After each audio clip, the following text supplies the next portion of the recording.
আসসালামু আলাইকুম প্রিয় অষ্টম শ্রেণীর শিক্ষার্থীরা, আশা করি তোমরা খুব ভালো আছো। তো তৃতীয় অধ্যায়ের আরেকটি নতুন ভিডিওতে তোমাদের সবাইকে জানাই শুভেচ্ছা এবং স্বাগতম। সাথে আছে আমি মোহাম্মদ রাজীব ফ্রম স্কিল হাট বাংলাদেশ। এই তৃতীয় অধ্যায়ে মোট পাঠ আছে, এই যে 15 থেকে শুরু হয়েছে, 21 গিয়ে শেষ হয়েছে। তো আমরা এই তৃতীয় অধ্যায়টা 3টা পর্বে শেষ করব। কয়টা পর্বে? 3টা পর্বে। প্রথম পর্বে আমরা পাঠ 15 এবং 16 নিয়ে আলোচনা করব। দ্বিতীয় পর্বে আমরা পাঠ 17 এবং 18 নিয়ে আলোচনা করব এবং তৃতীয় পর্বে আমরা পাঠ 19 থেকে 21 নিয়ে আলোচনা করব। তো আর দেরি কেন, চলো শুরু করি।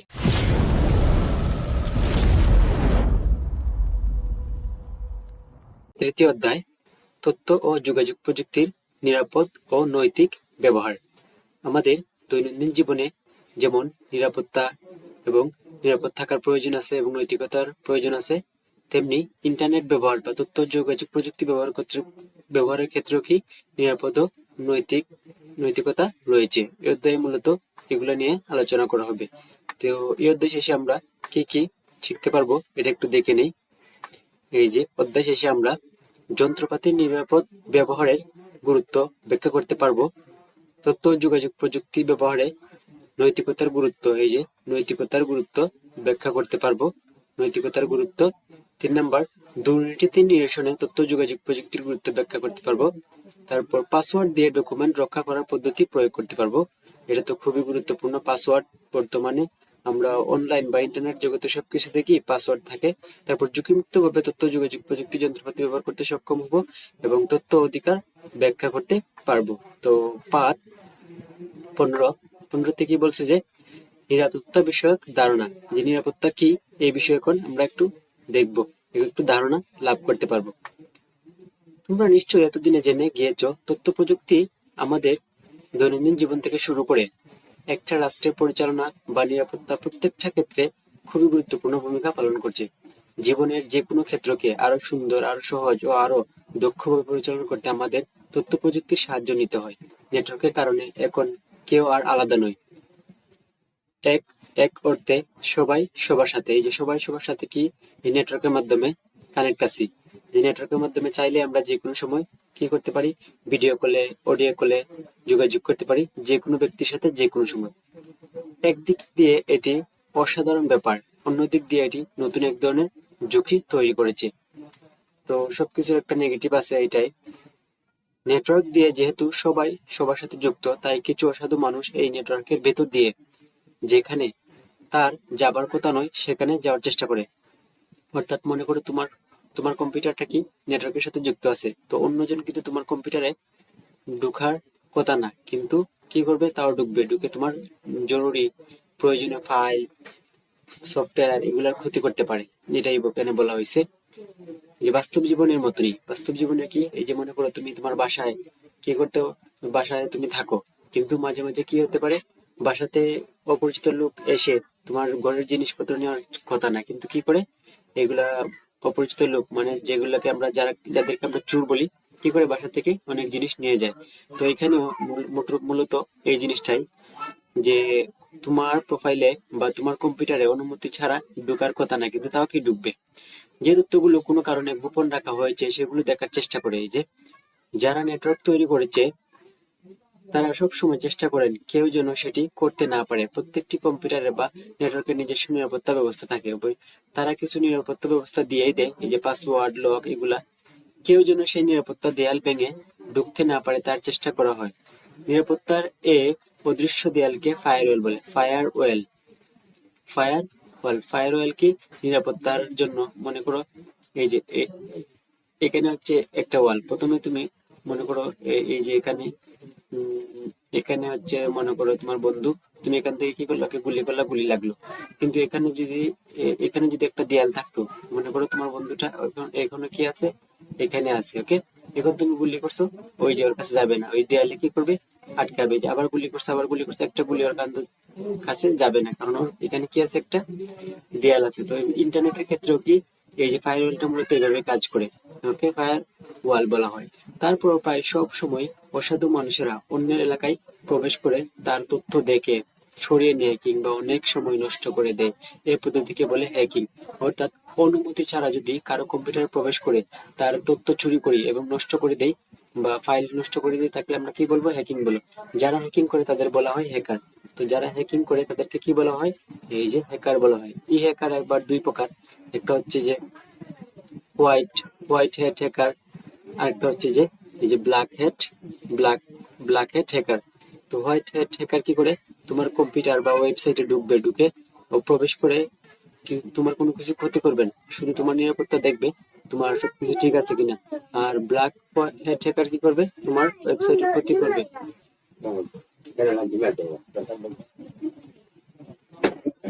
একজন হ্যাকার 2000 সালে, এই যে কত সালে, সালটা মনে রাখবা, 2000 সালে ডেল, ইয়াহু, আমাজন, ওকে, বড় বড় কোম্পানি, ডেল, ইয়াহু, আমাজন, ইবে, সিএনএন এর মতো বড় বড় প্রতিষ্ঠানের ওয়েবসাইট হ্যাক করে $100 কোটি বেশি ক্ষতি করে ফেলেছিল। এই যে কত সালে? যে 2000 সালে কত কোন কোন কোম্পানি? ডেল, ইয়াহু, আমাজন, ইবে, সিএনএন এর মতো বড় বড় প্রতিষ্ঠানের কি করেছিল? ওয়েবসাইট কি করেছিল? হ্যাক করেছিল। আর কত ক্ষতি হয়েছে? 100 কোটি। এই যে 100 কোটি, অনেক অনেক টাকা। ওকে, 100 কোটি টাকা না, $100 কোটি। অর্থাৎ বাংলাদেশি টাকায় অনেক হবে। তো তারপর কি বলছি যে নিরাপত্তা নিশ্চিত করতে নেটওয়ার্কের সংযোগের ক্ষেত্রে ব্যবহারকারীর জন্য প্রদত্ত নির্দিষ্ট পাসওয়ার্ড দেওয়া হয়। এই যে আমরা সবাই কি করি? নিরাপত্তার জন্য আমাদের পাসওয়ার্ড ইউজ করি। পাসওয়ার্ডটি এমন ভাবে দেওয়া হয় যেন কেউ সেটি সহজে অনুমান করতে পারে না, কিন্তু পাসওয়ার্ড বের করে ফেলার জন্য বিশেষ কম্পিউটার বা বিশেষ রোবট তৈরি হয়েছে। এগুলো সারাক্ষণই সম্ভাব্য সকল পাসওয়ার্ড দিয়ে চেষ্টা করতে থাকে যতক্ষণ না সঠিক পাসওয়ার্ড বের হয়। সেজন্য আজকাল প্রায় সব ক্ষেত্রেই সঠিক পাসওয়ার্ড দিলেও একজন ব্যবহারকারীকে ঢুকতে দেওয়া হয় না। এই যে মনে করো তুমি পাসওয়ার্ড দিছো তোমার নাম, মনে করো আমার নাম রাজীব, আমি হ্যাকাররা কি আমি পাসওয়ার্ড দিলাম রাজীব 2016। তো হ্যাকাররা কিন্তু ওর মাইন্ড কিন্তু এভাবে কাজ করবে। ও প্রথমে ভাববে যে ওর পাসওয়ার্ড কি দিতে পারে। প্রথমে মনে করো এই যে রাজীব দিবে, তারপর রাজীব 1 2 3 এরকম দিয়ে দিয়ে ওর চেষ্টা করতে থাকবে। একটা সময় গিয়ে রাজীব 2016 বা 2026 যদি দেয় তখন ও সাকসেস হয়ে যাবে। আর এইভাবেই কিন্তু ও মানুষের পাসওয়ার্ড হ্যাকিং করে বা পাসওয়ার্ড জেনে কি করে তোমার বা আমার ওয়েবসাইট বা তথ্য চুরি করে। তো অবশ্যই পাসওয়ার্ড কি দিতে হবে? কঠিন দিতে হবে। আর এখানে একটা চিত্র দেখতে পাচ্ছি আমরা, এটা হচ্ছে একটা, এটার নাম হচ্ছে ক্যাপচা। এটাকে বলা হয় ক্যাপচা। এই যে SMWM অক্ষরগুলো এমন ভাবে লেখা হয়েছে যে মানুষ দেখে সহজেই বুঝে যাবে, কিন্তু এটি রোবট বুঝবে না। এই পদ্ধতির নাম ক্যাপচা। অর্থাৎ মানুষ এবং যন্ত্রপাতি বা রোবটকে আলাদা করার জন্য আমরা এই যে ক্যাপচা ব্যবহার করি। তো ক্যাপচা আমরা বুঝতে পারি, কিন্তু এই যে রোবট কি করে না? বুঝতে পারে না। অনেক সময় আমরাও বুঝতে পারি না। তো আবার যদি আমরা রিফ্রেশ দেই তখন নতুন ক্যাপচা দেয়। তো এইভাবে আমরা ফাইনালি পৌঁছাতে পারি। ওকে, তো আমরা ছিলাম এখানে। একটি বিশেষ লেখা পড়ে সেটি টাইপ করতে হয়। এই যে বিশেষ লেখা পড়ে টাইপ করতে হয়, একজন সত্যিকার মানুষ যেটি সহজেই বুঝতে পারে, কিন্তু একটি যন্ত্র বা রোবট সহজেই বুঝতে পারে না। মানুষ এবং যন্ত্রকে আলাদা করার এই পদ্ধতিকে ক্যাপচা বলে। ওই যে বললাম, মানুষ এবং যন্ত্রকে আলাদা করার এই পদ্ধতিকে ক্যাপচা বলে। যতদিন যাচ্ছে আমরা তত তথ্য প্রযুক্তি ও নেটওয়ার্কের উপর বেশি নির্ভর করতে শুরু করেছি। কোনো কারণে যদি কিছুক্ষণের জন্য এই নেটওয়ার্ক অচল হয়ে যায়, পৃথিবীতে এক ধরনের বিপর্যয় নেমে আসে। আসলে মনে করো একদিন তুমি নেটওয়ার্কের বাইরে চলে গেছো বা তোমার বাসায় কোনো কারণে ওয়াইফাই নষ্ট হয়ে গেছে, তোমার প্রতিটা সময় কি কাটবেই না, তোমার অস্থিরতা কাজ করবে মনের ভিতর যতক্ষণ পর্যন্ত তোমার নেট আসবে না। আর যদি পৃথিবীর কথা বলি তাহলে পৃথিবী তো থমকে যাবে, একদম থমকে যাবে পৃথিবী। বলা যেতে পারে সারা পৃথিবী এক ধরনের নিয়ন্ত্রণহীন অবস্থায় চলে যাবে। সে কারণে নেটওয়ার্ক গুলো সচল রাখার জন্য প্রয়োজনীয় সব রকম ব্যবস্থা করা হয়। বড় বড় তথ্য ভান্ডারগুলোকে বলা হয় বড় বড় তথ্য ভান্ডারগুলোকে বলা হয় ডাটা সেন্টার। তো ডাটা সেন্টার কাকে বলা হয়? বড় বড় তথ্য ভান্ডারগুলোকে কি বলা হয়? ডাটা সেন্টার বলা হয়। সব রকম যান্ত্রিক গোলযোগ, আগুন, ভূমিকম্প বা অপরাধীর হামলা থেকে এগুলা রক্ষার ব্যবস্থা করা হয়। এই যে এ, হামলা হতে পারে, যারা নেটওয়ার্ক তৈরি করে ওরা জানে যে হামলা হতে পারে, আগুন লাগতে পারে, ভূমিকম্প বা অপরাধীর এরকম হতে পারে। তো ওরা কি করে রাখে? ওই যে এগুলোর হাত থেকে বাঁচার জন্য একটা ব্যবস্থা করেই রাখে। এই জন্য সারা পৃথিবী কখনো ইন্টারনেট বিন হয় না। ইন্টারনেটে সম্পূর্ণ ভিন্ন এক ধরনের নিরাপত্তাহীনতা বাড়ছে। ভিন্ন ভিন্ন এক ধরনের নিরাপত্তাহীনতা বাড়ছে। এই যে দিন দিন কি নিরাপত্তাহীনতা বাড়ছে, যেটি সম্পর্কে অনেকেরই ভালো ধারণা নেই। আজকাল সব রকম তথ্যের জন্য আমরা ইন্টারনেটের উপর নির্ভর করি, কিন্তু সকল তথ্য যে সঠিক সেটি সত্যি নয়। ওকে, তারপর হচ্ছে এখানে একটা ছবি দেখতে পাইতেছি আমরা। এই যে উনি তো একজন বিজ্ঞানী আইনস্টাইন, আর উনি হচ্ছে আরেকজন ব্যক্তি, ওনার নাম হচ্ছে জিলার্ড। ওকে, আর ওই ব্যক্তি দেখো এইখানে একটা মাথা অ্যাড করা হয়েছে ওই ব্যক্তির, এই যে মাথাটা কেটে এখানে আমাদের বাংলাদেশি একজন, ওর নাম কি, এই যে সত্যেন ভূষের কি মাথা বসিয়ে দেওয়া হয়েছে। তো এরকম কিন্তু আমরা কোনটা সঠিক কোনটা বেঠিক আমরা বুঝতে পারতাম না যদি এই ছবিটা আমরা না দেখতাম। তাহলে এটা যে ওই ছবি ডুপ্লিকেট বা নকল করা হয়েছে এটা কিন্তু আমরা ধরতে পারতাম না। তো এখানে কি বলছে, এই যে এটা কিন্তু একটু অসাধু উপায়। বাম পাশের আইনস্টাইন ও জিলার্ডের ছবিটিতে জিলার্ডের মাথা বদলে বিজ্ঞানী সত্যেন বোসের মাথা বসিয়ে ডান পাশের ছবি তৈরি করে ইন্টারনেটে রেখে দেওয়া আছে। আসল ছবিটির কথা না জানলে মানুষ ভুল তথ্য বিশ্বাস করে ফেলবে। এই যে ভাববে কি উনি কি আইনস্টাইনের সাথে দেখা করছে।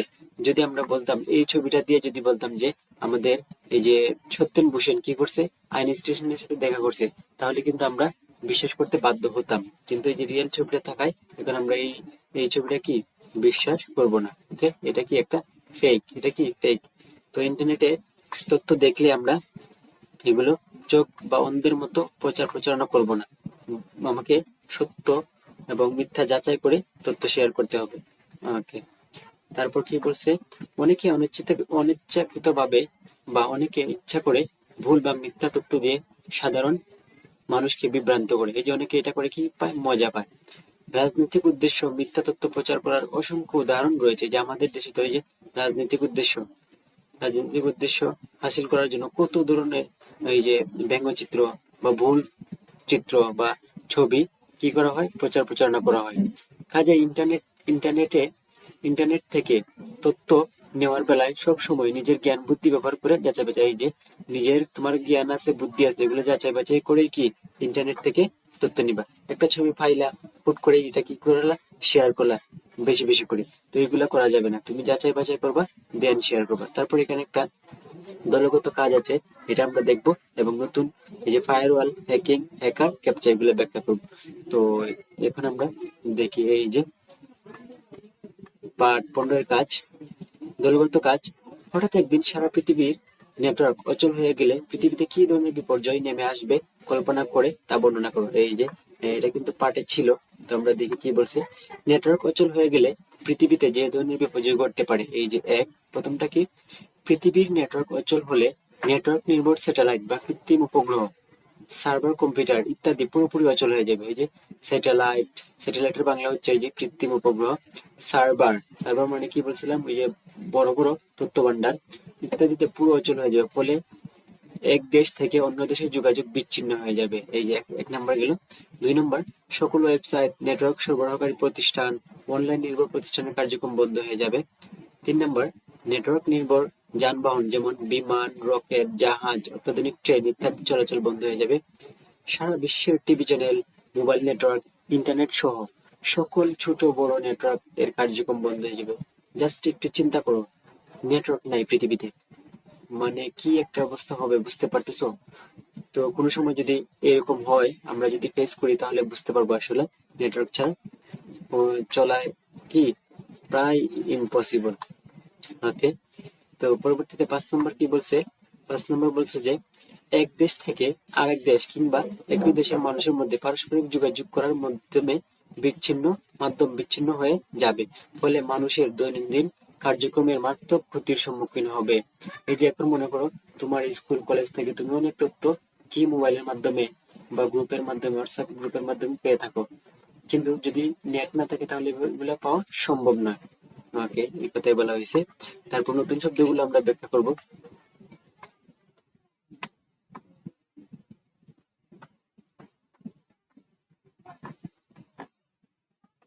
নতুন শব্দ, এই যে নতুন শব্দ প্রথমটা কি, ফায়ারওয়াল, হ্যাকিং, হ্যাকার, ক্যাপচা। তো ফায়ারওয়াল কি, কম্পিউটার বা নেটওয়ার্ককে অননুমোদিত প্রবেশ ও ক্ষতিকর আক্রমণ থেকে সুরক্ষা প্রদানকারী নিরাপত্তা ব্যবস্থাকে কি বলে, ফায়ারওয়াল। ওয়াল সবসময় কি করে, এই যে ওয়াল সবসময় কি করে, এই যে আমাদেরকে সাপোজ মনে করো তুমি এখানে, আমি আছি এখানে, তো আমাদের দুজনের মধ্যে কি আছে, একটা ওয়াল আছে, তাহলে আমরা কি সম্পূর্ণ যোগাযোগ করতে পারবো বা একজন আরেকজনকে দেখতে পারবো? পারবো না। কারণ হচ্ছে যে এখানে একটা বাধা দেওয়া আছে বা ওয়াল দেওয়া আছে। তো এটাই কম্পিউটার বা নেটওয়ার্ককে অনুমোদিত প্রবেশ ও ক্ষতিকর আক্রমণ থেকে সুরক্ষা প্রদান করার জন্য প্রদানকারী নিরাপত্তা ব্যবস্থাকে ফায়ারওয়াল বলা হয়। উদাহরণ উইন্ডোজ ফায়ারওয়াল। ওকে, হ্যাকিং হ্যাকিং যে অনুমতি ছাড়া কোনো কম্পিউটার, নেটওয়ার্ক বা তথ্য ব্যবস্থায় প্রবেশ করার প্রক্রিয়াকে হ্যাকিং বলে। আবার যদি পড়ি, অনুমতি ছাড়া, কতটা ইম্পর্টেন্ট, অনুমতি ছাড়া কোনো কম্পিউটার, নেটওয়ার্ক বা তথ্য ব্যবস্থায় প্রবেশ করার প্রক্রিয়াকে হ্যাকিং বলে। আর ওয়েবসাইটের নিরাপত্তা ভেঙে তথ্য চুরি, এই যে ওয়েবসাইটের নিরাপত্তা ভেঙে তথ্য চুরি করা হয় কি হ্যাকিং। এই হ্যাকিং কত প্রকার? দুই প্রকার। একটা হচ্ছে white hat hacker, white hat hacker, white hat hacker. আর একটা হচ্ছে এই যে ব্ল্যাক হ্যাট হ্যাকার। আরেকটা হচ্ছে কি, এই যে ব্ল্যাক হ্যাট হ্যাকার। ওরা কি করে? ভালো কাজ করে। আর ওরা কি কাজ করে? এই চুরি করে আর কি, তথ্য চুরি করে। ওরা কি করে? তথ্য চুরি করে না, ওরা শুধু ওয়েবসাইটে প্রবেশ করবে, প্রবেশ করে তোমার দুর্বলতাগুলো দেখবে, পারলে তোমাকে সাহায্য করবে। আর ওরা কি করবে? তোমার তথ্য চুরি করবে। ওকে, তারপর হচ্ছে যে হ্যাকার। তো ওই যে যারা, এই যে হ্যাকার, যে ব্যক্তি কম্পিউটার বা নেটওয়ার্কের নিরাপত্তা ভেঙে তথ্য বা সিস্টেমে প্রবেশ করে তাকে হ্যাকার বলে। অর্থাৎ হ্যাকিং হ্যাকিং যে ব্যক্তি করে তাকে সহজ কথায় কি বলা হয়? হ্যাকার বলা হয়। যে ইথিক্যাল হ্যাকার এবং black hat hacker. Ethical hacker বলতে এখানে হোয়াইট হ্যাট হ্যাকারকে বোঝানো হয়েছে। ইথিক্যাল হ্যাকার বলতে এখানে হোয়াইট হ্যাট হ্যাকারকে বোঝানো হয়েছে, যেটা ভালো কাজ করে। আর এটা হচ্ছে ব্ল্যাক হ্যাট হ্যাকার, যেটা ক্ষতি করে। আর হচ্ছে ক্যাপচা, মানুষ ও কম্পিউটারের মধ্যে পার্থক্য নির্ণয়ের জন্য ব্যবহৃত নিরাপত্তা যাচাইকরণ পদ্ধতিকে ক্যাপচা বলে। যে মানুষ ও কম্পিউটারের মধ্যে পার্থক্য নির্ণয়ের জন্য ব্যবহৃত নিরাপত্তা যাচাইকরণকে ক্যাপচা বলে। যেমন I am not a robot. Okay, তারপর আমরা বিভিন্ন আহ, আমাদেরকে বিভিন্ন অনেক সময় ক্যাপচা দিয়ে এগুলা পূরণ করতে হয়। বিভিন্ন সময় কার, বিভিন্ন সময় বিভিন্ন জিনিস, কি মোটরসাইকেল, এগুলো আমাদেরকে পূরণ করার জন্য দেয়। যদি আমরা সঠিক যাচাই করি তখন আমরা নেক্সট স্টেপে যেতে পারি। তারপর হচ্ছে এখন পার্ট 16। পার্ট 16 কি বলছে? ক্ষতিকর সফটওয়্যার। তো আমরা কম্পিউটার চালানোর জন্য বিভিন্ন ধরনের সফটওয়্যার ইউজ করে থাকি। তো এখানে অবশ্যই ক্ষতিকর সফটওয়্যার আছে, যেগুলো আমরা অনেক সময় বুঝতে পারি, আবার অনেক সময় বুঝতে পারি না। আবার ইন্টারনেটের মাধ্যমে আমাদের কম্পিউটারে আসে, আবার আমরা কি বিভিন্ন ফাইল শেয়ারিং মাধ্যমে, পেন ড্রাইভ, মেমোরি কার্ড বা সফটওয়্যারের মাধ্যমে এসে থাকে। তো এগুলা দেখে কি বলছে? কম্পিউটারে কোনো কাজ করতে হলে সেটি প্রোগ্রামিং এর মাধ্যমে সম্পন্ন করতে হয়। সাধারণভাবে কম্পিউটারে দুই ধরনের প্রোগ্রাম বা প্রোগ্রাম গুচ্ছ থাকে। তাহলে কয় ধরনের প্রোগ্রাম বা প্রোগ্রাম গুচ্ছ থাকে? দুই ধরনের। একটি হলো সিস্টেম সফটওয়্যার, এই যে সিস্টেম সফটওয়্যার। আরেকটি হচ্ছে, অপরটি হচ্ছে অ্যাপ্লিকেশন সফটওয়্যার। তো যদি বলা হয় সফটওয়্যার কত প্রকার, সফটওয়্যার দুই প্রকার। একটা হচ্ছে সিস্টেম সফটওয়্যার, একটা হচ্ছে অ্যাপ্লিকেশন সফটওয়্যার। সিস্টেম সফটওয়্যার কি? তোমার কম্পিউটার চলার জন্য যে সফটওয়্যার গুলো থাকে, অর্থাৎ এটা হতে পারে উইন্ডোজ, উইন্ডোজ হতে পারে। তারপরে যে অ্যান্ড্রয়েড সিস্টেম চলার জন্য, অ্যান্ড্রয়েড কিন্তু একটা সিস্টেম। তারপর হচ্ছে উইন্ডোজ হচ্ছে একটা সিস্টেম, আইফোনের জন্য এগুলা কিন্তু একটা সিস্টেম। অপরটি হচ্ছে অ্যাপ্লিকেশন সফটওয়্যার। অ্যাপ্লিকেশন সফটওয়্যার হচ্ছে তোমার কাজের জন্য তুমি যে সফটওয়্যার গুলো ইউজ করে থাকো। মনে করো তুমি এই যে একটা প্রশ্ন তৈরি করবা বা প্রেজেন্টেশন করবা, তার জন্য তুমি মাইক্রোসফট পাওয়ার পয়েন্ট এবং এমএস ওয়ার্ড ইউজ করবা। তো এটা হচ্ছে অ্যাপ্লিকেশন সফটওয়্যার। তো আশা করি দুইটা জিনিস বুঝতে পেরেছো, একটা হচ্ছে সিস্টেম সফটওয়্যার এবং একটা হচ্ছে অ্যাপ্লিকেশন সফটওয়্যার। সিস্টেম সফটওয়্যার তোমার কম্পিউটারে কি, এই যে উইন্ডোজটা হচ্ছে তোমার সিস্টেম সফটওয়্যার। আর তোমার কম্পিউটারে বিশেষ কাজ করার জন্য এই যে এমএস ওয়ার্ড, তারপর মনে করো ফটোশপ, এগুলো হচ্ছে একটা কি অ্যাপ্লিকেশন সফটওয়্যার। তো কি বলছে যে সিস্টেম সফটওয়্যার কম্পিউটারের হার্ডওয়্যার সমূহকে যথাযথ ব্যবহারের পরিবেশ নিশ্চিত করে। এই যে সিস্টেম সফটওয়্যার কি করে? এই যে সিস্টেম সফটওয়্যার কম্পিউটার হার্ডওয়্যার সমূহকে, এই যে কম্পিউটার হার্ডওয়্যার সমূহকে যথাযথ ব্যবহারের পরিবেশ নিশ্চিত করে। অন্যদিকে অ্যাপ্লিকেশন সফটওয়্যার কোনো বিশেষ কাজ, এই যে কোনো বিশেষ কাজের জন্য আমরা কোন সফটওয়্যার ব্যবহার করি? এই যে অ্যাপ্লিকেশন সফটওয়্যার ব্যবহার করি।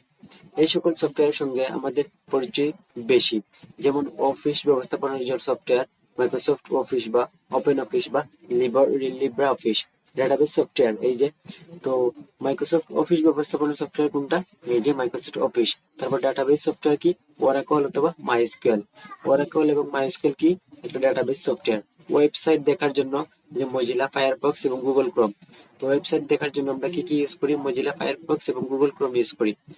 যখনই কোনো সফটওয়্যার কাজ করে তখনই এর কিছু অংশ কম্পিউটারের প্রধান মেমোরিতে অবস্থান নেয় এবং বাকি অংশগুলো অপারেটিং সিস্টেমের সহায়তায় অন্যান্য কার্যগুলি সম্পন্ন করে। এই যে কম্পিউটার, এই লাইনটা খুবই গুরুত্বপূর্ণ।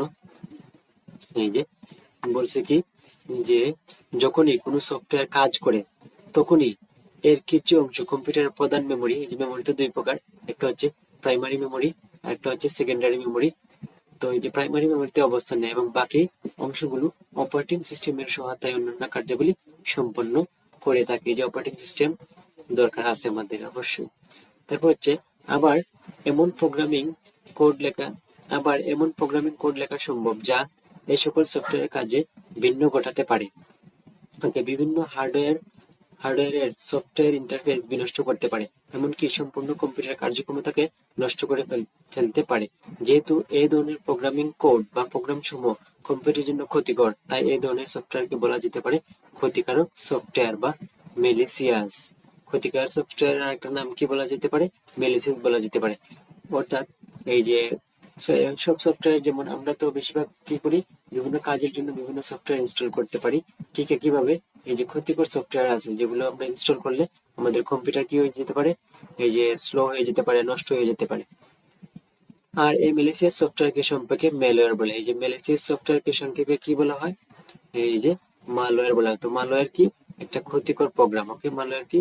একটা ক্ষতিকর প্রোগ্রাম বা সফটওয়্যার। মালওয়্যার এক ধরনের সফটওয়্যার, এই যে মালওয়্যার এক ধরনের সফটওয়্যার যা কিনা অন্য সফটওয়্যারকে কাঙ্ক্ষিত কার্য সম্পাদনে বাধার সৃষ্টি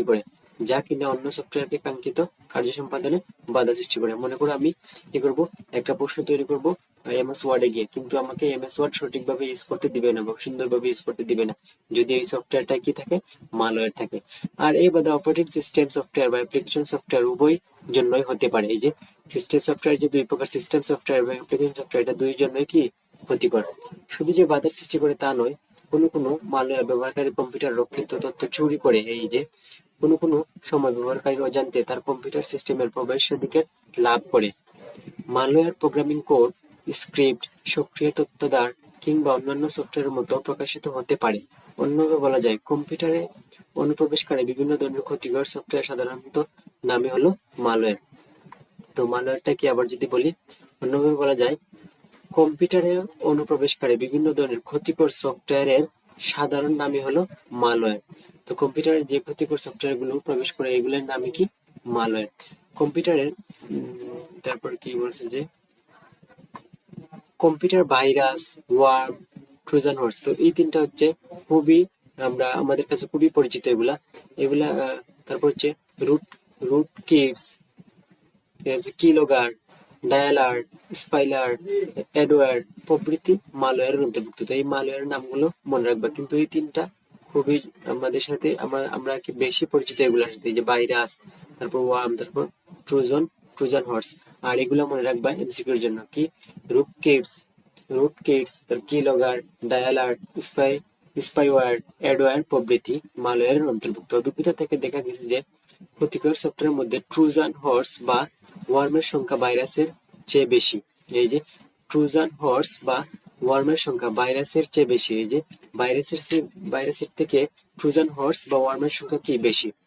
বিশ্বের বিভিন্ন দেশে সাইবার আইনের মাধ্যমে মালওয়্যার উন্নয়ন ও প্রকাশ নিষিদ্ধ হলেও সারা বিশ্বে ইতিমধ্যে অসংখ্য মালওয়্যার তৈরি হয়েছে প্রতিনিয়ত। তো এগুলো যেহেতু ক্ষতিকর, তাই এগুলো নিষিদ্ধ করা হয়েছে, কিন্তু প্রতিনিয়ত কি এগুলো তৈরি হচ্ছে।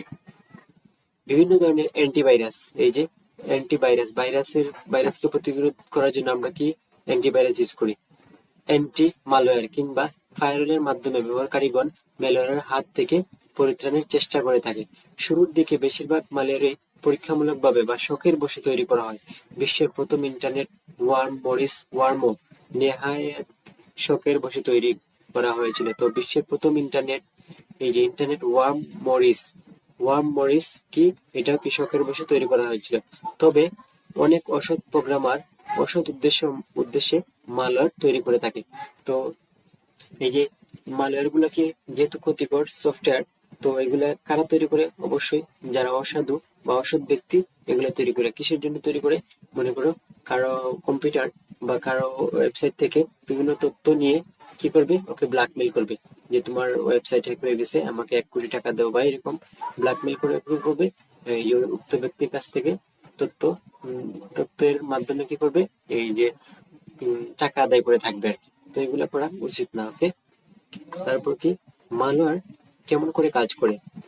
যে সকল কম্পিউটার সিস্টেমে সফটওয়্যার নিরাপত্তা ব্যবস্থায় ত্রুটি থাকে, এই যে সফটওয়্যার বা তোমার ওয়েবসাইটে যদি নিরাপত্তা ব্যবস্থায় ত্রুটি থাকে, তোমাকে সিকিউরিটি অবশ্যই কি করতে হবে, হাই সিকিউরিটি রাখতে হবে। মনে করো তোমার একটা ওয়েবসাইট আছে, এই ওয়েবসাইটটা হাই সিকিউরিটিতে রাখা উচিত তোমার, আদারওয়াইজ যে কোনো সময় হ্যাক হয়ে যেতে পারে। তো নিরাপত্তা ব্যবস্থায় ত্রুটি থাকে, সেসব ক্ষেত্রে মালওয়্যার তৈরির সুযোগ সৃষ্টি হয়। কেবল নিরাপত্তা ত্রুটি নয়, ডিজাইনে গলদ কিংবা ভুল থাকলেও সফটওয়্যারটিকে অকার্যকর করার জন্য মালওয়্যার তৈরি করা সম্ভব হয়। বর্তমান বিশ্বে প্রচলিত অপারেটিং সিস্টেমের মধ্যে উইন্ডোজ অপারেটিং সিস্টেমে মালওয়্যার সংখ্যা অন্যান্য অপারেটিং সিস্টেমের তুলনায় বেশি।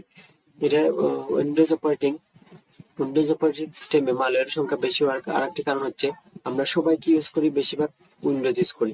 তো এটার ইউজার যেহেতু বেশি, তাই এটাতে কি মালওয়্যারের সংখ্যা কি অন্যান্য অপারেটিং সিস্টেম থেকে খুব বেশি। এর একটি কারণ বিশ্বে উইন্ডোজ ব্যবহারকারীর সংখ্যা বেশি। এই যে এর একটি কারণ কি, বিশ্বে বিশ্বে উইন্ডোজ অপারেটিং ব্যবহারকারীর সংখ্যা বেশি। উইন্ডোজ অপারেটিং সিস্টেমের ভেতরের খবর কেউ জানে না, কাজে কোনো ভুল বা গলদ কেউ বের করতে পারলে সেটিকে ব্যবহার করে মালওয়্যার তৈরি করতে পারে। ইন্টারনেটের বিকাশের আগে মালওয়্যারের সংখ্যা খুবই কম ছিল। যখন থেকে ইন্টারনেটের মাধ্যমে মালওয়্যার ছড়িয়ে দেওয়া সম্ভব হচ্ছে, তখন থেকে মালওয়্যারের সংখ্যা বৃদ্ধি পাচ্ছে। যে ইন্টারনেটের সাথে তুমি কানেক্ট আসো মানেই তুমি যে কোনো সময় যে কোনো হ্যাকিং এর শিকার হতে পারো, যে কোনো সাইবার আক্রমণের শিকার হতে পারো। এটা জেনে আমাদেরকে কি ইন্টারনেট ইউজ করতে হবে। তো এখানে আরো কত কাহিনী আছে, অনেক ভিতরে অনেক কাহিনী আছে। অনেক সময় কি করে, এই যে উইন্ডোজ কোম্পানি নিজে কি করে ভাইরাস তৈরি করে বিভিন্ন কম্পিউটার দেয়, তারপর এগুলা এই যে নষ্ট হয়ে যায়, নষ্ট হয়ে গেলে তুমি আবার কি করবা, নতুন একটা নিবা, তাহলে লাভ কি ওদের। তো এইখানে অনেক, এই যে এই জগৎটা অনেক ডিপ, এটা নিয়ে অনেক পড়াশোনার ব্যাপার আছে। তো এগুলা সম্পর্কে তোমরা যত বড় হইবা ততই জানতে পারবা। তারপর কি বলছে যে মালওয়্যারের প্রকারভেদ। এই যে মালওয়্যারের প্রকারভেদ, এই যে তিনটা বলছিলাম, কম্পিউটার ভাইরাস, কম্পিউটার ওয়ার্ম এবং ট্রোজান হর্স। তো ট্রোজান হর্স কি বেশি, কার থেকে ভাইরাস এবং ভাইরাস, কম্পিউটার ওয়ার্ম এবং ট্রোজান হর্স ভাইরাস থেকে বেশি দেখা যায়। ওকে, প্রচলিত ও শনাক্তকৃত মালওয়্যারের মধ্যে নিম্নোক্ত 3 ধরনের মালওয়্যার সবচেয়ে বেশি দেখা যায়। যে 3 ধরনের মালওয়্যার কি সব থেকে বেশি দেখা যায়, একটা হচ্ছে কম্পিউটার ভাইরাস, কম্পিউটার ওয়ার্ম এবং ট্রোজান হর্স। তো ভাইরাসের ফুল মিনিং আছে, যে বিতে হচ্ছে ভাইটাল, আইতে হচ্ছে ইনফরমেশন, আরতে হচ্ছে রিসোর্সেস, ইউতে হচ্ছে আন্ডার, এসতে হচ্ছে সিজ।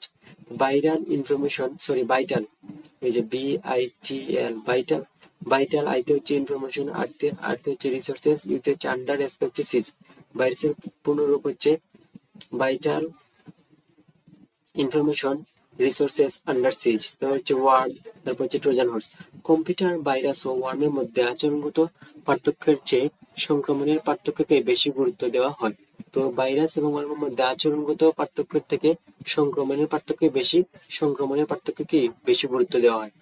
কম্পিউটার ভাইরাস হলো এমন এক ধরনের মালওয়্যার যা কোনো কার্যকরী ফাইলের এক্সিকিউটিভ ফাইল সঙ্গে যুক্ত থাকে। তো এক্সিকিউটিভ ফাইল কি, এই যে দেখবা পিডিএফ ফাইলের এক্সটেনশন কি .pdpdf, পিডিএফ। আবার মনে করো যে অডিও ফাইলের MP3 কি এক্সটেনশন কি .mp3। আবার তোমার যদি ভিডিও ফাইল তাহলে দেখবা .mp4। তো এগুলো হচ্ছে এক একটা এক্সটেনশন। তো কোনো ফাইলের এক্সটেনশন যদি ডট ডট exe থাকে, যে এক্সিকিউটেবল ফাইলের এক্সটেনশন কি .exe, এইটাকে কি বলা হয়, এক্সিকিউটেবল ফাইল। এই যখন ওই প্রোগ্রামটি এক্সিকিউটেবল ফাইলটি চালানো হয়, তখন ভাইরাসটি অন্যান্য কার্যকরী ফাইলে সক্রিয়ভাবে সংক্রমিত হয়। এই যে এটা কিভাবে সংক্রমিত হয়, এটার নাম কি, এই যে ভাইরাস কিভাবে ছড়ায়, এই যে এক্সিকিউটিভ ফাইলের মাধ্যমে ছড়ায়। সাপোজ আমি একটা সফটওয়্যার ওপেন করতেছি, তোমাদেরকে দেখাই। এই যে আমি গেলাম, তারপর হচ্ছে মনে করে এখানে গেলাম, আমার এই যে সফটওয়্যার এখানে আছে, এই যে সফটওয়্যার গেলাম। ওকে, সফটওয়্যার গিয়ে এই যে দেখো এখানে লেখা আছে যে ফায়ারফক্স সেটআপ, এই যে .exe। ওকে, এই যে .exe ফাইলটা যখন আমি ইনস্টল করতে যাব, তখন এই যে আমাকে দেখাইতেছে। ওকে, যদি আমার এটা, এই যে এখন যদি আমি এটা হচ্ছে এক্সিকিউটেবল ফাইল। ওকে, যদি ভাইরাস থাকে তাহলে আমি যখন এটা ইনস্টল করব, এই যে তখন সাথে সাথে আমার কম্পিউটার কি হয়ে যাবে, ভাইরাস ঢুকে যাবে এবং অন্যান্য ফাইলের ক্ষতি করতে পারে বা আমার কম্পিউটারও ক্ষতি করতে পারে। সো এটাকে এখন আমি কি করব, আমি তো ইনস্টল করব না। এটা কি হইলো, নো। ওকে, তো আশা করি এক্সিকিউটেবল ফাইল কি বুঝতে পেরেছো। নো দিলাম, আমার আসলে কেন no. Are you sure want to quit Mozilla, yes. তো এই যে এগুলো হচ্ছে সব এক্সিকিউটেবল ফাইল। ওকে, এই যে এক্সিকিউটেবল ফাইল সব এখানে কি এক্সিকিউটেবল ফাইল আমার। তো এক্সিকিউটেবল ফাইল কি আশা করি বুঝতে পেরেছো। তো তার মাধ্যমে কি করে থাকে, ভাইরাস ছড়িয়ে থাকে। তারপর কি বলছে যে অন্যদিকে অন্যদিকে কম্পিউটার ওয়ার্ম সেই প্রোগ্রাম যা কোনো নেটওয়ার্কে ছড়িয়ে পড়ে এবং অন্যান্য কম্পিউটারকে সংক্রমিত করতে, অর্থাৎ তুমি যখন কম্পিউটারের নেটওয়ার্কের অন্তর্ভুক্ত হবা তখন তুমি এই যে নেটওয়ার্কের মাধ্যমে মূলত কি ছড়ায়, এই যে ইয়েটা ছড়ায়, এই যে ওয়ার্ম, কম্পিউটার ওয়ার্ম কিভাবে ছড়ায়, যা কোনো নেটওয়ার্কে ছড়িয়ে পড়ে এবং অন্যান্য কম্পিউটার সংক্রমিত হতে পারে, অর্থাৎ কম্পিউটার ভাইরাস ব্যবহারকারীর হস্তক্ষেপ ছাড়া ছড়িয়ে পড়তে পারে না। এই যে তুমি যখন এক সফটওয়্যার ইনস্টল করবা তখনই কি হবে, এই যে ভাইরাস হবে। অথবা তুমি যদি পেন ড্রাইভ দিয়ে কারো কাছ থেকে কোনো ফাইল তথ্য আনো, আর এই তথ্যগুলো যদি ভাইরাস থাকে তখন তোমার কম্পিউটারে কি ভাইরাস ছড়িয়ে পড়বে। যেমন কোনো পেন ড্রাইভে কম্পিউটার ভাইরাসের আক্রান্ত কোনো ফাইল থাকলেই তা ছড়িয়ে পড়তে পারে না। যদি কোনো কম্পিউটারে সেই পেন ড্রাইভ যুক্ত করে, যে তোমার পেন ড্রাইভ আছে এটা সমস্যা নাই, কিন্তু তুমি তোমার পেন ড্রাইভ থেকে আমি আনছি আর এইটা আমি আমার ল্যাপটপ বা কম্পিউটার ইউজ করছি, তখন এই সমস্যা। যদি কোনো কম্পিউটার সেই পেন ড্রাইভ যুক্ত করে ব্যবহার করা হয় তাহলে কেবল পেন ড্রাইভের ভাইরাসটি সক্রিয় হয়ে উঠবে। এই যে এর জন্য পেন ড্রাইভ ইউজ করতে হলে খুব সতর্কতার সাথে। অন্যদিকে ওয়ার্ম নিজে থেকেই নেটওয়ার্কে ছড়িয়ে পড়ে এবং নেটওয়ার্কের কম্পিউটারকে আক্রান্ত করে। এই যে ওয়ার্ম কি করে, নিজে থেকেই কি করে ছড়িয়ে পড়ে নেটওয়ার্কের মাধ্যমে। আর ভাইরাস কি ব্যক্তির মাধ্যমে ছড়ায়, আর কি ব্যক্তির হস্তক্ষেপ ছাড়া ছড়াতে পারে না। ক্ষতিকর সফটওয়্যারের উদ্দেশ্য তখনই সফল হয় যখন কিনা সেটিকে ক্ষতিকারক সফটওয়্যার হিসেবে চিহ্নিত করা যায় না। ওকে, আমরা যদি জানি, এই যে আমি কয়টা ফাইল দেখাইলাম তোমাদেরকে, আমি যদি আমার কাছে যদি মনে হয় যে এই যে আমার কাছে যদি মনে হয় এইটা আমি যদি জানতাম যে মনে করো এই যে মনে করো ফায়ারফক্স ডট, আচ্ছা আরেকটা বলি, এই যে হোয়াটসঅ্যাপটা বলি, যে হোয়াটসঅ্যাপ সেটআপ 64.exe, আমি যদি জানি যে এই সফটওয়্যার এখানে ভাইরাস আছে তাহলে আমি কি এটা ইনস্টল করব? অবশ্যই করব না। তো এটাই বলা হয়েছে। তো তারা তখনই সফল হয় যখন আমরা বুঝতে পারি না। আবার যদি পড়ি, ক্ষতিকর সফটওয়্যার উদ্দেশ্য তখনই সফল হয় যখন কিনা সেটিকে ক্ষতিকর সফটওয়্যার হিসেবে চিহ্নিত করা যায় না। ওকে, এজন্য অনেক ক্ষতিকর সফটওয়্যার হলো সফটওয়্যার ছদ্মবেশে নিজেকে আড়াল করে রাখে। ওকে, ব্যবহারকারী সরল বিশ্বাসে সেটিকে ব্যবহার করে। তো আমি তো মনে করতেছি এখানে ভাইরাস নাই, কিচ্ছু নাই, কিন্তু ওই যে হ্যাকাররা কি, ওরা তো এক্সপার্ট, ওরা কি করবে, ওই এটার ভিতরে কি ভাইরাস ঢুকিয়ে দিবে। এটি হলো ট্রোজান হর্স বা ট্রোজানের কার্য। তো এই যে ছদ্মবেশে কাজ করে কি, ছদ্ম বরণে নিজেকে আড়াল করে, তো ছদ্মবেশে যদি কোনো ভাইরাস ছড়িয়ে থাকে তখন সেটা কি ট্রোজান হর্স।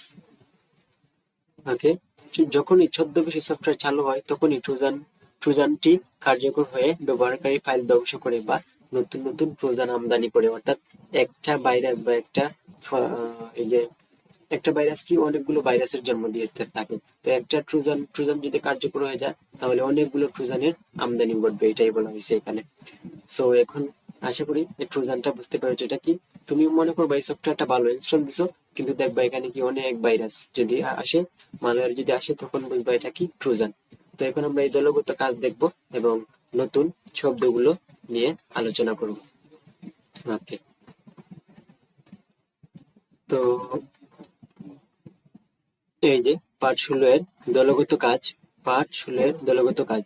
ক্ষতিকর সফটওয়্যার কেন তৈরি করা উচিত নয়, দলে আলোচনা করে বর্ণনা করো। অবশ্যই তোমরা দলগত ভাবে আলোচনা করবা তোমাদের শ্রেণী শিক্ষকের তত্ত্বাবধানে যদি সম্ভব হয়। তো এই কাজের উদ্দেশ্য কি, কম্পিউটারের সাহায্যে মানুষের দৈনন্দিন কার্যক্রমে ব্যাঘাত সৃষ্টিতে ক্ষতিকর সফটওয়্যারের প্রভাব বুঝতে পারে। অর্থাৎ আমাদের দৈনন্দিন কাজে কি, যদি ভাইরাস দ্বারা আমরা সাপোজ আমরা দৈনন্দিন কাজ করি যেসব সফটওয়্যার দিয়ে, এই সফটওয়্যারে যদি ভাইরাস থাকে তাহলে আমাদের দৈনন্দিন কাজের অবশ্যই কি বিঘ্ন হবে। ভাইরাস হচ্ছে এক ধরনের বিপত্তি সৃষ্টিকারী ক্ষতিকর প্রোগ্রাম। এই যে ভাইরাস কি ক্ষতিকর প্রোগ্রাম যা দুষ্টু মানুষ তৈরি করে। এই যে যারা দুষ্টু তারা কি এই যে ক্ষতিকর প্রোগ্রাম গুলো বা ভাইরাস গুলো তৈরি করে পেন ড্রাইভ, সিডি বা নেটওয়ার্কের মাধ্যমে ছড়িয়ে দেয়। কিন্তু এই ক্ষতিকারক সফটওয়্যার বা ভাইরাস কখনোই তৈরি করা উচিত নয়, কারণ ভাইরাস সাধারণত ব্যবহারকারীর কম্পিউটারকে স্বাভাবিক প্রোগ্রামগুলোর কাজে বিঘ্নিত করে, কম্পিউটার চালু করার ক্ষেত্রে বিড়ম্বনা সৃষ্টি করে, ডিস্কের ফাইল নষ্ট করে, বিভিন্ন হার্ডওয়্যার সফটওয়্যার ইন্টারফেস বিনষ্ট করে, কম্পিউটার রক্ষিত তথ্য চুরি করে, অবৈধভাবে কম্পিউটারের সিস্টেমের প্রবেশাধিকার লাভ করে, এমনকি মালওয়্যার প্রোগ্রামিং এর কোড, স্ক্রিপ্ট সক্রিয় তত্ত্বাধার কিংবা অন্যান্য সফটওয়্যার মতো প্রকাশিত হতে পারে। এছাড়া ভাইরাস একটি কম্পিউটারের সম্পূর্ণ কর্মক্ষমতাকে নষ্ট করে ফেলতে পারে। যেহেতু এই ধরনের প্রোগ্রাম বা সফটওয়্যার কম্পিউটারের জন্য ক্ষতিকর, তাই কখনোই ইচ্ছাকৃতভাবে ক্ষতিকর সফটওয়্যার তৈরি করা উচিত নয়। যেহেতু একজন মানুষ, তুমি মনে করো একটা ল্যাপটপ নিলা 50,000 টাকা দিয়ে, কিন্তু একজন অসাধু ব্যবসায়ী কি করলো, একটা ক্ষতিকর সফটওয়্যার বানাইলো, আর তুমি না বুঝে, তুমি যেহেতু নতুন নতুন ল্যাপটপ ইউজ করতেছো, না বুঝে এটা কি করলা, তুমি ইনস্টল করলা, এই যে এক্সিকিউটেবল ফাইলটা রান করলা। তো তুমি ইনস্টল করার পর তোমার কি কম্পিউটার বিভিন্ন ধরনের সমস্যা দিয়ে থাকলে তুমি তো ধীরে ধীরে বুঝতে পারতেছো না, দেখা যাইতেছে যে ধীরে ধীরে ধীরে তোমার কম্পিউটারটা একদম অচল হয়ে গেছে, তারপর হঠাৎ একদিন তোমার কম্পিউটার নষ্ট হয়ে গেল। তো তোমার কি এই যে 50,000 টাকা নষ্ট হয়ে যেতে পারে, বা মেরামত বাবদ অনেক টাকা যেতে পারে। তো এটা কিন্তু ঠিক না। এটা কি ঠিক? অবশ্যই ঠিক না। তাই আমরা ক্ষতিকর সফটওয়্যার অবশ্যই তৈরি করব না, এবং যারা তৈরি করে তাদেরকে কি বাধা প্রদান করব যদি সম্ভব হয়। তো নতুন শব্দের প্রথমটা কি? Programming code. ওকে, কম্পিউটার কিন্তু একটা বোকা যন্ত্র। ওকে কি, এই যে কোডের মাধ্যমে বা নির্দেশনার মাধ্যমে কি কাজ করাতে হয়। তো এখানে কি বলছে, কম্পিউটারকে নির্দিষ্ট কাজ করার নির্দেশ দেওয়ার জন্য ব্যবহৃত প্রোগ্রামিং ভাষার নির্দেশনা সমূহকে প্রোগ্রামিং কোড বলে। এই যে প্রোগ্রামিং, যে কোনো একটা ভাষার মাধ্যমে যখন আমরা কম্পিউটার দিয়ে কোনো কিছু কাজ করাবো, তখন তাকে আমরা কি বলবো? প্রোগ্রামিং কোড বলবো। তো এই যে সি হচ্ছে একটা প্রোগ্রামিং ভাষা বা কম্পিউটার ভাষা, পাইথন হচ্ছে একটা কম্পিউটার ভাষা, জাভা হচ্ছে একটা কম্পিউটার ভাষা। তো এগুলা কি কোডিং, এগুলা কি কোডিং ল্যাঙ্গুয়েজ। যে সি সি তারপর পাইথন, তারপর হচ্ছে জাভা। এই যে পাইথন তো বর্তমানে একটা ট্রেন্ডিং ল্যাঙ্গুয়েজ। পাইথন বর্তমানে কি একটা, এই যে ট্রেন্ডিং ল্যাঙ্গুয়েজ। সবাই ডাটা সায়েন্স থেকে শুরু করে ওয়েব ডেভেলপমেন্ট সবকিছু করা যায় এই পাইথন দিয়ে। এই ব্যাংক তোমরা যখন নবম দশম শ্রেণীতে উঠবা তখন তোমরা এই যে পাইথন সম্পর্কে বিস্তারিত জানতে পারবা ষষ্ঠ অধ্যায়ে।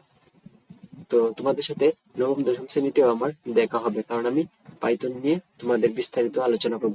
তারপর হচ্ছে মালওয়্যার, কম্পিউটার বা নেটওয়ার্কের ক্ষতি করার উদ্দেশ্যে তৈরি ক্ষতিকর সফটওয়্যার মালওয়্যার। তো মালওয়্যার কি? কম্পিউটার বা নেটওয়ার্কের ক্ষতি করার উদ্দেশ্যে ক্ষতিকর সফটওয়্যারকে মালওয়্যার বলে। যেমন ভাইরাস একটা, ওয়ার্ম আর ট্রোজান হচ্ছে, যে এটা তিনটা হচ্ছে খুব জনপ্রিয়। এই তিনটা কি খুবই জনপ্রিয়, বলতে একটা পরিচিত সবার কাছে।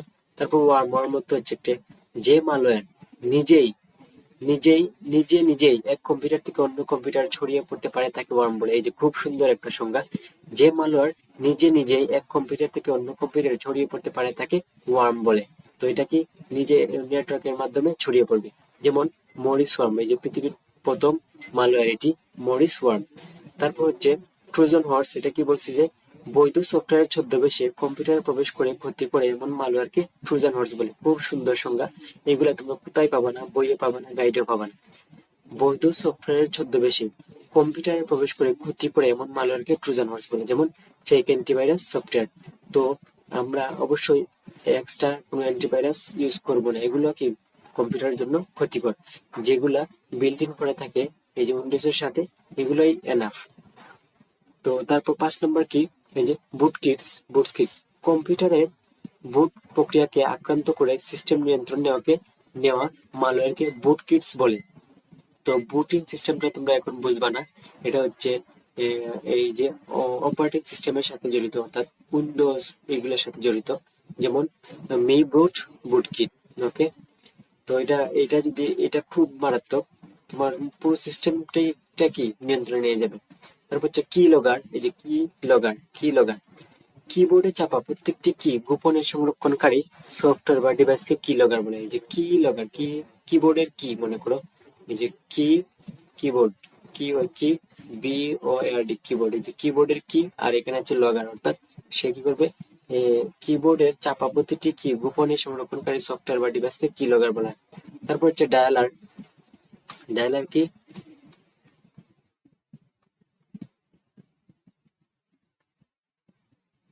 এই যে স্বয়ংক্রিয়ভাবে ইন্টারনেট বা ফোন সংযোগ স্থাপনকারী সফটওয়্যারকে ডায়ালার বলা হয়। যেমন পুরনো ডায়াল আপ ইন্টারনেট সফটওয়্যার।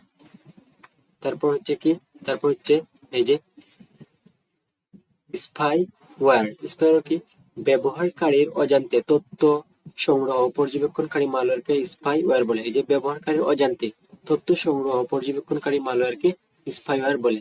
ব্যবহারকারীর ব্রাউজিং তথ্য চুরি করা সফটওয়্যার। এই যে ব্যবহারকারীর ব্রাউজিং, তুমি যেগুলো যেগুলো ব্রাউজিং করতেছো এগুলা কি করবে, চুরি হয়ে যাবে, এগুলাকে কি বলে, স্পাইওয়্যার। তারপর হচ্ছে অ্যাডওয়্যার কি, এই যে অ্যাড তো আমরা চিনি, অ্যাডওয়্যার ব্যবহারকারীর ডিভাইসে অনাকাঙ্ক্ষিত বিজ্ঞাপন প্রদর্শনকারী সফটওয়্যারকে অ্যাডওয়্যার বলে। এই যে অ্যাড মানে তো বিজ্ঞাপন, তো যে বিজ্ঞাপনগুলো তুমি চাও না, যে ব্যবহারকারীর ডিভাইসে অনাকাঙ্ক্ষিত উম, অনাকাঙ্ক্ষিত বিজ্ঞাপন প্রদর্শনকারী সফটওয়্যারকে অ্যাডওয়্যার বলে। যেমন পপ আপ বিজ্ঞাপন দেখানো সফটওয়্যার। তারপর হচ্ছে যে মরিস ওয়ার্ম, ইন্টারনেটের মাধ্যমে দ্রুত ছড়িয়ে পড়া বিশ্বের প্রথম দিকের কম্পিউটার ওয়ার্ম। এই যে বিশ্বের প্রথম দিকের কম্পিউটার ওয়ার্মের নাম কি, মরিস ওয়ার্ম। এটিকে মরিস ওয়ার্ম বলে। 1988 সালে ইন্টারনেটে ছড়িয়ে পড়া মরিস ওয়ার্ম। এই যে 1988 সালে ছড়িয়ে পড়া মরিস ওয়ার্ম। তারপর হচ্ছে এক্সিকিউটেবল ফাইল, এটা তো আমরা আগেই বলছি। যে ফাইল সরাসরি কম্পিউটার চালনা বা নির্বাহ করা যায় তাকে এক্সিকিউটেবল ফাইল বলে। এই যে .exe ফাইল, এই যে এখানে দেখো প্রতিটা ফাইলের সাথে কি যে .exe